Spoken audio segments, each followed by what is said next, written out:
Hello, welcome back to my channel. Tutuloy ko ngayon yung aking paglilinis sa aming bakuran sa tagal ng panahon. Ang haba-haba na super busy ako. So, ngayon lang ulit ako magwawalis sa paligid namin.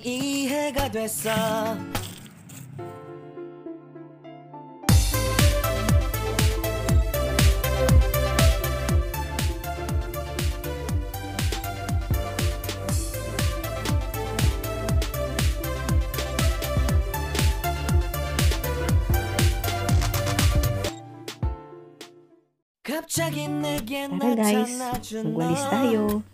Ilinisin natin yung side na ito na yung bahay. Tagal na di nalinisan. Tara, hindi kayo.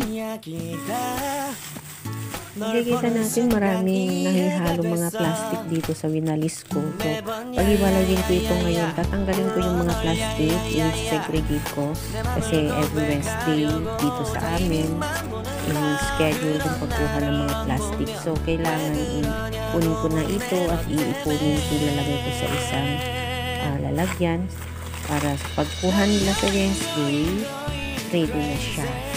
Tapos yung mga dahon naman, dadalhin ko doon sa ginagawa pang compost na magiging fertilizer ko.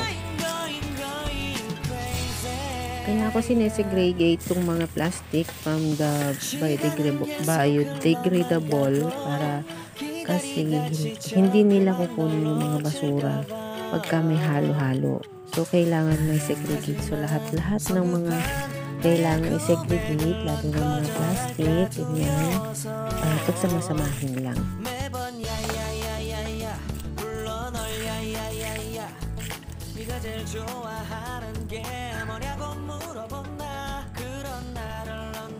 So, ayan yung naipon ko, plastic.